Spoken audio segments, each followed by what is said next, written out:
aṣòfin tí ń ṣojú àwọn èèyàn ẹkùn ìdìbò òbòkun àti orí adé nílé ìgbìmọ̀ aṣòfin àpapọ̀ orílẹ̀-èdè yìí ọ̀nàrẹ́bù Wọle Ọkẹ ti sọ̀kò ọ̀rọ̀ síjọba ìpínlẹ̀ Ọ̀ṣun. Ó ní wọ́n gba àwọn akógunjà ẹgbẹ́ gbọ́ ju ohun tí òun jẹ́ ojúlówó ọmọ ẹgbẹ́ lọ.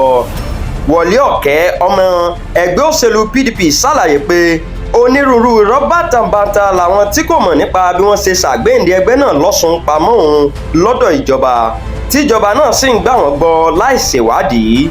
I offended so many people just because I wanted our party to capture power in the states. But today, what is the story? I'm the enemy of the government.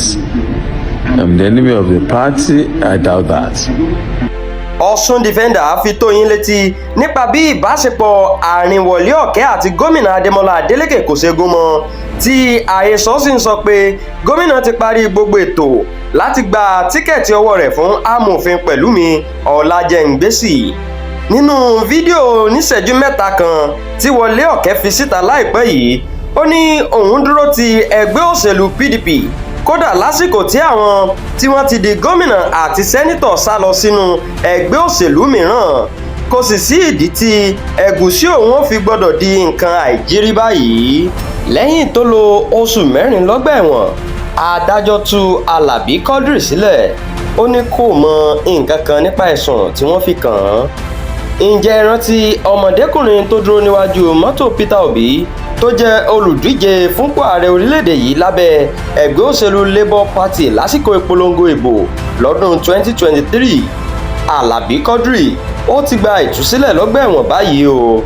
A gbọ́ pé ṣé làwọn area boys lágbègbè Àjẹgúnlẹ̀ tí Quadri ń gbé jowú rẹ̀ fún bó ṣe jẹ́ akíkanjú tó sì di ìlú mọ̀ọ́ká lẹ́yìn ohun tó ṣe lọ́dún 2023.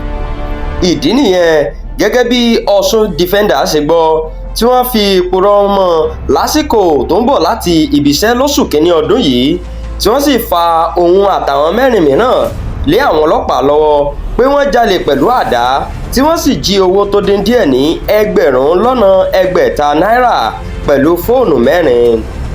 Amòfin kan tó tún jẹ́ ajàfẹ́tọ̀ọ́mọnìyàn Ìníbè Effiong ló gbẹjọ́rò fún Quadri ní kóòtù. Ó ṣàpèjúwe ohun tó ṣẹlẹ̀ sí ọmọdékùnrin náà gẹ́gẹ́ bí ìyà ìmọ̀dí eléyìí tó jáde nípasẹ̀ òwú àti ìlara. Lẹ́yìn atótónu rẹ̀, adájọ́ magistrate tó wà ní Síkírù Adágún Court House lágbègbè Àjẹgúnlẹ̀ nílùú Èkó sọ pé kò sí ẹ̀rí kankan tó fìdí rẹ̀ múlẹ̀ pé Quadri lọ́wọ́ nínú ìdígunjalè náà. Nítorí ìdí èyí kó máa lọ lálàáfíà. Èèyàn tó lé ní ẹ̀ẹ́dẹ́gbẹ̀ta 500 làṣírí ti tú báyìí pé wọ́n ń gba owó oṣù lásùnwọ̀n ìjọba ìpínlẹ̀ Ọ̀ṣun ṣùgbọ́n tí wọn kì í ṣe òṣìṣẹ́ ìjọba. Àyẹ̀wò àwọn òṣìṣẹ́ tí akọ́ṣẹ́mọṣẹ́ kan tíjọba ìpínlẹ̀ Ọ̀ṣun gbà ṣe láàrin oṣù keje sí oṣù kẹjọ ọdún 2023 ló ti tú àṣírí náà pé àwọn ghost workers kan ń gbowó láì ṣiṣẹ́. Bí àwọn èèyàn yìí ṣe wà káàkiri iléeṣẹ́ ńláńlá tó jẹ́ ti ìjọba ìpínlẹ̀ Ọ̀ṣun ni wọ́n wà káàkiri lájọ tí wọ́n sì tún wà láwọn ilé ẹ̀kọ́ gíga. Àṣírí tú pé àkọsílẹ̀ àwọn tó dín díẹ̀ ní 300 ni wọ́n rí ní Osun State College of Education tó wà nílùú Ẹ̀sà Òkè tí wọ́n sì tún rí ní Fásitì Ọ̀ṣun.